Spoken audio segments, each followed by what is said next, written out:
Imagine going on a peaceful camping trip in a serene forest. But what if that trip turned into a nightmare and your entire family vanished without a trace? This chilling story of a brutal family massacre and shocking betrayal will leave you speechless. Who did it? Why?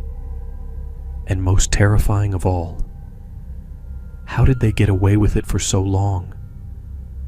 Watch till the end for the spine-chilling truth that will haunt you forever.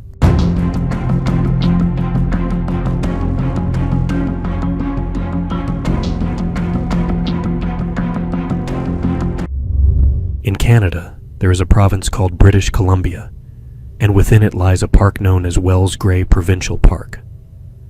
This is no ordinary park, but a vast wilderness filled with waterfalls, dense forests, and mountains. People often come here for camping. This story takes place in that very park during a tragic event when an entire family was murdered. It was August 2nd, 1982, when a married couple, Bob and Jackie Johnson, arrived at the park for a camping trip. They were accompanied by their two daughters, 13-year-old Janet and 11-year-old Karen. Jackie's parents, George and Edith, were also with them. So there were a total of 6 people. Their plan was to camp in the wilderness for a few days, cook their meals, and sleep under the stars. It was supposed to be an adventure trip. Little did they know that this would be their last trip together. During their stay, they were in contact with their relatives via radio calls, but on August 6th, the day they made their last call to their family, they disappeared without a trace. Days went by, and it had been 2 weeks since the family had entered the forest. On August 16th, Bob was supposed to return to his office after taking a 2-week holiday, but he never showed up. This was very unusual, as this had never happened before. Another week passed, and now their relatives and friends began to grow worried since they had not been able to get in touch with the family. By August 21st, the family had still not returned, and this case was handed over to the police. The police began searching for the family within the vast forest. They searched for many days through the woods and surrounding areas, but there was still no sign of the family. It was 1982, and at that time, the police didn't have the advanced resources we have today. Searching for a family in such a dense, massive forest was no easy task. In fact, even today, it would still be a difficult task. But back then, it was even more challenging. Time passed, and on September 13th, the police received a tip. An individual who had been picking mushrooms near the forest had spotted a vehicle near a road in the woods. It was the same type of vehicle that the family had arrived in. The car was burned. The police rushed to the scene and were met with a horrifying sight. Inside the car, they found the charred bodies of 4 people. The bodies had been burned, and gunshots had been fired at their heads. These were the bodies of Bob, his wife Jackie, and Jackie's parents. In the trunk of the car, the police also discovered the bodies of Bob and Jackie's daughters, Janet and Karen. The entire family had been murdered, burned, and then abandoned in their own car. This case quickly became highly publicized, and people were terrified. Nobody wanted to camp anywhere near that forest anymore. The question remained: who killed this family and why? On the other hand, the police were desperately trying to solve the case, but months passed with no leads. No one knew who the killer was. The case was reported on every TV channel in Canada, hoping that someone would provide a clue. A reward of 10,000 Canadian dollars was offered for any information that could lead to the capture of the killer. At that time, this was a huge sum of money. News about the case was spread throughout Canada and North America, but despite all efforts, there were still no breakthroughs in the investigation.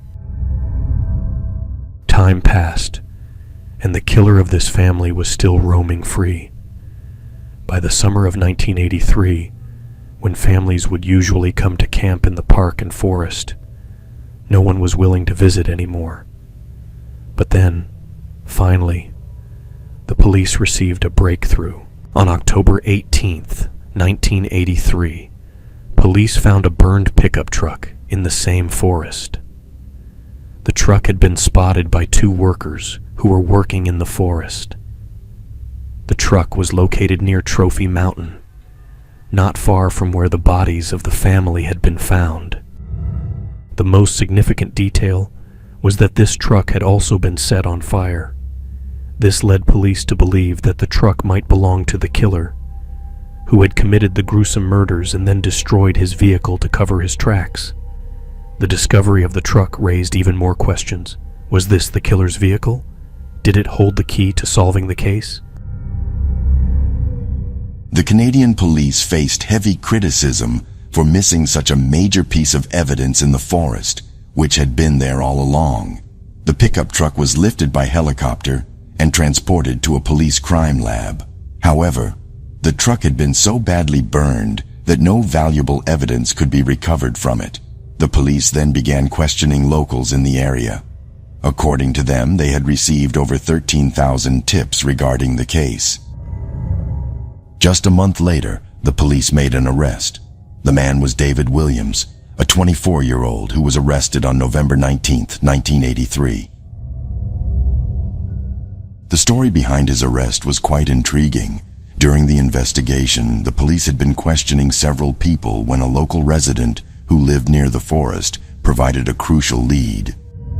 This man informed the police that shortly after the family had been murdered, his neighbor had asked him where to get a repair for a hole in his pickup truck door. This detail raised the suspicion that the neighbor could be the one responsible for the murders, leading the police to focus on David Williams.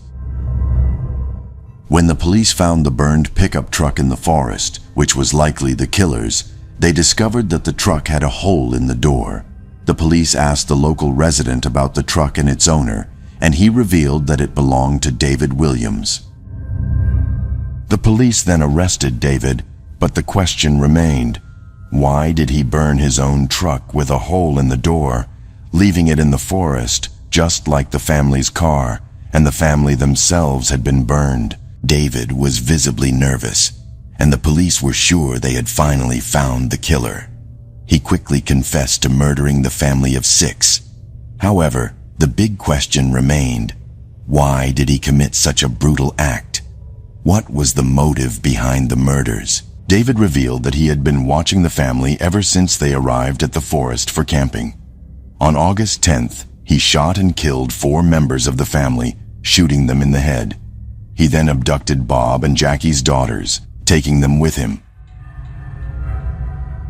For the next week, the 2 young girls were held captive by this monster, who continued to abuse them.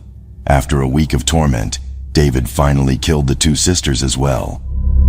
A family that had come on a camping trip, full of hope and adventure, was now completely destroyed, and their tragic end became one of the most horrifying stories in Canada's criminal history. This case was heard in the Supreme Court of Canada, where the judge made very harsh remarks about the brutality of the crime. David was sentenced to life imprisonment, and he remains incarcerated to this day. Now, at the age of 64, he continues to serve his time in prison, paying for the horrific crimes he committed that shattered an innocent family.